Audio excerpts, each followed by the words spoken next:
ನಮಸ್ಕಾರ ಎಲ್ಲರಿಗೂ. ಆ್ಯಕ್ಚುಲ್ ಆಗಿ ಮನೆಗೆ ಒಂದು ಹೊಸ ತವನ ತಗೊಂಬಂದಿದ್ದೀವಿ.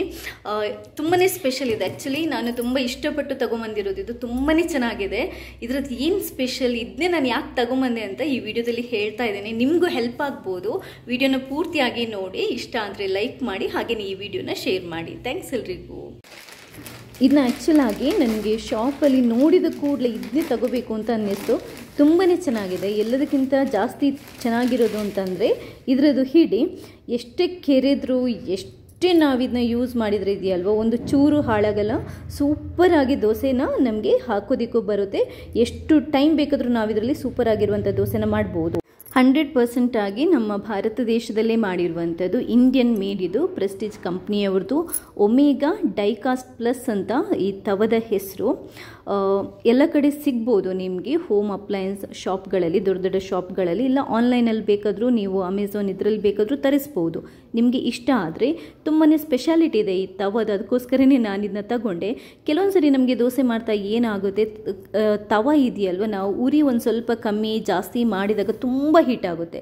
ಒಂದ್ಸರಿ ಅದು ಪೂರ್ತಿಯಾಗಿ ಹೀಟ್ ಆಯಿತು ಅಂತ ಅಂದರೆ ಆಮೇಲೆ ದೋಸೆ ಅಥವಾ ರೊಟ್ಟಿ ಇದೆಯಲ್ವ ಸುಡಲಿಕ್ಕೆ ಸ್ಟಾರ್ಟ್ ಆಗುತ್ತೆ. ಇದರಲ್ಲಿ ಆ ಥರ ಅಲ್ಲ. ಇದರದ್ದು ಸ್ಪೆಷಾಲಿಟಿ ಏನು ಅಂತಂದರೆ ಇದರಲ್ಲಿ ಒಂದು ಹೀಟ್ ಇಂಡಿಕೇಟರ್ ಅಂತ ಇರುತ್ತೆ. ನಿಮಗೆ ತವ ಎಷ್ಟು ಬಿಸಿ ಆಯಿತು, ಎಷ್ಟು ಬಿಸಿಯಲ್ಲಿ ಇರಬೇಕು ಅಂತ ಇದು ತೋರಿಸುತ್ತೆ. ಅಂದರೆ ನೀವು ಸ್ಟಾರ್ಟಿಂಗ್ ನೋಡಿದಾಗ ನಿಮಗೆ ಅದು 0 ಇರುತ್ತೆ, ಏನೂ ಇರಲ್ಲ. ಅದು ಹೇಗೆ ಅಂತ ನಾನು ನಿಮಗೆ ಎಕ್ಸ್ಪ್ಲೈನ್ ಮಾಡ್ತೀನಿ. ಸೊ ಆದ್ದರಿಂದ ನಮಗೆ ದೋಸೆ ಹಾಳಾಗುವಂತಹ ಚಾನ್ಸಸ್ ಇರಲ್ಲ. ಈ ತವದು ಸ್ಪೆಷಾಲಿಟಿ ಅಂತಂದರೆ ಆ ಹೀಟ್ ಇಂಡಿಕೇಟರ್. ನಿಮಗೆ 1 ವರ್ಷ ವ್ಯಾರಂಟಿ ಇದೆ.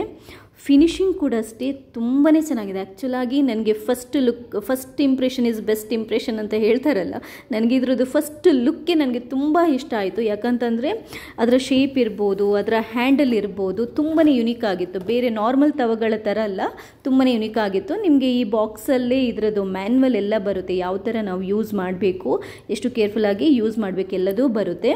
ನೋಡಿ, ತುಂಬಾ ಚೆನ್ನಾಗಿದೆ. ಫಿನಿಶಿಂಗ್ ತುಂಬಾ ಚೆನ್ನಾಗಿದೆ. ನಾನು ಆವಾಗಲೇ ಹೇಳಿದಾಗೆ 3 ಲೇಯರಲ್ಲಿ ಕೋಟಿಂಗ್ ಇರುತ್ತೆ, ನಾನ್ ಸ್ಟಿಕ್ ಕೋಟಿಂಗ್ ಇರುತ್ತೆ. ಆದ್ದರಿಂದ ನಾವು ಎಷ್ಟು ಟೈಮ್ ದೋಸೆ ಮಾಡಿದರೂ ಇದೆಯಲ್ಲ, ದೋಸೆ ಸೂಪರಾಗಿ ಎದ್ದು ಬರುತ್ತೆ. ಹಾಗೆಯೇ ಇದರದ್ದು ಉದ್ದದ ಈ ಹ್ಯಾಂಡಲ್ ಇದೆಯಲ್ವ, ಎಲ್ಲ ತವಗಳಲ್ಲಿ ನೀವು ನೋಡಿರ್ತೀರ ಬೇರೆ ಥರ ಹ್ಯಾಂಡಲ್ ಇರುತ್ತೆ. ಇದರದ್ದು ಹ್ಯಾಂಡಲ್ ಉದ್ದ ಇದೆ. ಇನ್ನೊಂದು ಏನು ಅಂತಂದರೆ ನೀವು ಗ್ಯಾಸಲ್ಲೂ ಯೂಸ್ ಮಾಡ್ಬೋದು, ಇಂಡಕ್ಷನ್ ಸ್ಟವಲ್ಲೂ ಯೂಸ್ ಮಾಡ್ಬೋದು. ಎರಡಕ್ಕೂ ಇದಾಗುತ್ತೆ.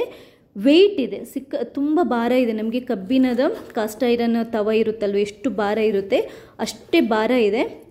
ತುಂಬ ಚೆನ್ನಾಗಿದೆ. ಕಬ್ಬಿಣದಿಂದನೇ ಮಾಡಿರುವಂಥದ್ದು. 3 ಲೇಯರ್ ನಾನ್ ಸ್ಟಿಕ್ ಕೋಟಿಂದ ಮಾಡಿರುವಂಥದ್ದು. ಥಿಕ್ನೆಸ್ ಕೂಡ ನೀವು ನೋಡ್ಬೋದು, ಬೇರೆ ತವಗಳ ಥರ ಅಲ್ಲ.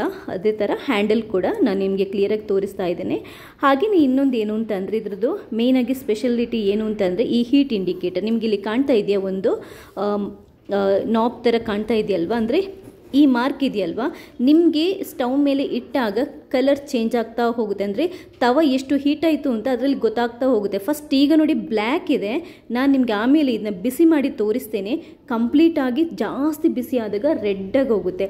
ಆವಾಗ ನಾವು ಉರಿಯನ್ನು ಕಮ್ಮಿ ಮಾಡಬೇಕು. ಸೊ ಇದರಿಂದ ಏನು ಅಂತಂದರೆ ನಮಗೆ ದೋಸೆ ಹಾಕುವಾಗ ತವ ತುಂಬ ಜಾಸ್ತಿ ಹೀಟ್ ಇದೆಯಾ ಅಥವಾ ಕಮ್ಮಿ ಇದೆಯಾ ಅಂತ ಆಗ್ಬಿಡುತ್ತೆ. ಇವಾಗ ನಾನು ನಿಮಗೆ ಇದನ್ನ ಯೂಸ್ ಮಾಡಿ ತೋರಿಸ್ತೇನೆ ಯಾವ ಥರ ಯೂಸ್ ಮಾಡಬೇಕು ಅಂತ. ಮೊದಲು ನಾವು ತಂದ ಕೂಡಲೇ ಯಾವುದೇ ತವ ಆಗಲಿ, ಏನೇ ಪಾತ್ರೆ ಆಗಲಿ, ಬಿಸಿ ನೀರಿಂದ ತೊಳ್ಕೊಬೇಕು. ಇದನ್ನು ಕೂಡ ಅಷ್ಟೇ, ತೊಳೆದುಕೊಳ್ಳುವಾಗ ಸ್ಪಾಂಜಲ್ಲೇ ತೊಳ್ಕೊಬೇಕು. ನೀವು ಸ್ಟೀಲ್ ಸ್ಕ್ರಬ್ ಯೂಸ್ ಮಾಡಬಾರ್ದು. ಯಾಕಂತಂದರೆ ಜಾಸ್ತಿ ಬಾಳಿಕೆ ಬರಬೇಕು ಅಂತಂದರೆ ನಾವು ಒಂದು ಸ್ವಲ್ಪ ಕೇರ್ಫುಲ್ಲಾಗಿ ಹ್ಯಾಂಡಲ್ ಮಾಡಿದರೆ ತುಂಬಾ ಚೆನ್ನಾಗಿ ಬಾಳಿಕೆ ಬರುತ್ತೆ.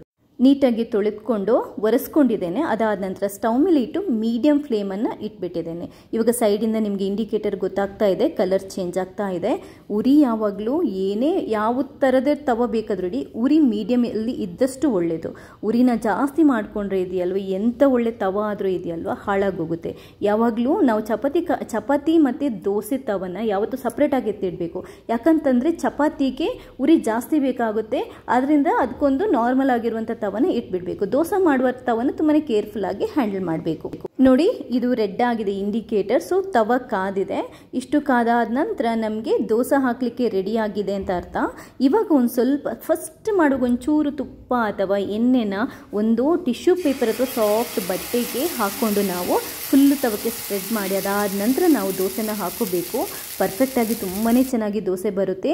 ನಮ್ಗೆ ಈವನ್ ದೋಸೆನ ಎಬ್ಬಿಸಲಿಕ್ಕೆ ಕೂಡ ಅಷ್ಟೇ ನೀಟಾಗಿ ಆಗುತ್ತೆ. ನಾವು ನೀಟಾಗಿ ಮೇಂಟೈನ್ ಮಾಡಿದರೆ ತುಂಬಾ ಚೆನ್ನಾಗಿ ದೋಸೆ ಎಬ್ಬಿಸಲಿಕ್ಕೆ ಕೂಡ ಆಗುತ್ತೆ. ನೋಡಿ ಎಷ್ಟು ಪರ್ಫೆಕ್ಟಾಗಿ ದೋಸೆ ರೆಡಿ ಆಗ್ತಿದೆ ಅಂತ. ಇನ್ನೊಂದು ಏನು ಅಂತಂದರೆ ದೋಸೆ ಎಲ್ಲ ಮಾಡಿ ಆದ ನಂತರ ನಾವು ತೊಳ್ಕೊಳ್ಳುವಾಗ ನಾನು ಆವಾಗಲೇ ಹೇಳಿದಾಗೆ ಸ್ಪಾಂಜಲ್ಲಿ ತೊಳ್ಕೊಂಡು ಒರೆಸ್ಕೊಂಡು ಹಾಗೇ ಎತ್ತಿಡಬೇಕು. ಈ ನಾನ್ ಸ್ಟಿಕ್ ತವಗಳಿಗೆ ಆಯಿಲನ್ನು ಜಾಸ್ತಿ ಅಪ್ಲೈ ಮಾಡಲಿಕ್ಕಿಲ್ಲ. ಕಾಸ್ಟ್ ಐರನ್ ತವಕ್ಕಾದರೆ ನಾವು ಆಯಿಲನ್ನು ಅಪ್ಲೈ ಮಾಡಿ ಎತ್ತಿಡಬೇಕು. ಇದಕ್ಕೆ ಆಯಿಲ್ ಅಪ್ಲೈ ಮಾಡಲಿಕ್ಕಿಲ್ಲ.